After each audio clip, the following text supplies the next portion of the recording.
Tin condo Al Tower สวนจังទូទៅកកមិញក៏គេ free ឲ្យមិនសិនតែចាក់នេះហ่ะក៏គេ free ឲ្យដែរហើយបើទូធំនេះវិញណាគឺមានស្រាប់ហ្មងយកចាំបាច់ចាយលុយទិញទេហើយបាន condo 2ជាន់បែបនេះទៀតណាស្អាតខ្លាំងអូយអត់តន់អស់ឲ្យបងប្អូនគ្រាន់តែរបស់គេ free គ្រឿង electronic មិញខ្ញុំតំតា review រឿងទូទឹកកកមិនសិនតែចាក់ឲ្យជាមួយទូទេណានេះនៅរបស់គេ free បន្ថែមទៀតច្រើនខ្លាំងមែនតើហ្មងខ្ញុំនឹងនាំអ្នកគ្នាទៅមើលរៀបរាប់អស់ហ្មងអូយ condo នេះពិសេសហ្មងខ្ញុំសូមបងកញ្ចក់តិចបងប្អូនដឹងតម្លៃម៉ែនអត់តម្លៃ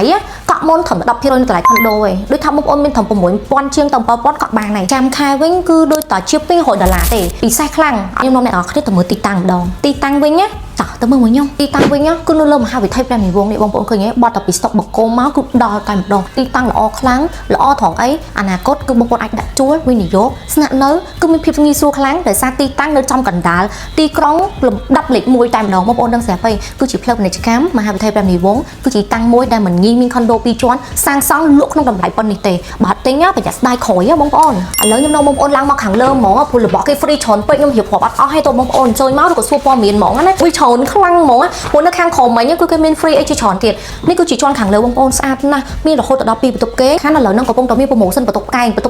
ខាងលើវិញអូយស្អាតជាងហ្នឹងទៀតហើយក៏ចောက်ពាត់ជុំវិញហ្មងចុះបើសិនជាបងប្អូនស្រឡាញ់ condo 2ជាន់បាននៅក៏បានជួលក៏បានថ្លៃតាំងក៏ល្អកុំភ្លេចមកសាកសួរព័ត៌មានហើយមកមើល unit ផ្ទាល់តែម្ដងមកមើល condo យើងផ្ទាល់ឥឡូវយើងមាន promotion ពិសេសតាមជាន់តាម unit និងប្រភេទបន្ទប់ធំបន្ទប់ទូចបន្ទប់កែងនិយាយរួមទៅបងប្អូនទិញឲ្យតាន់ដោយសារតែតម្លៃនេះគឺមានតែ promotion ចុងឆ្នាំនេះទេ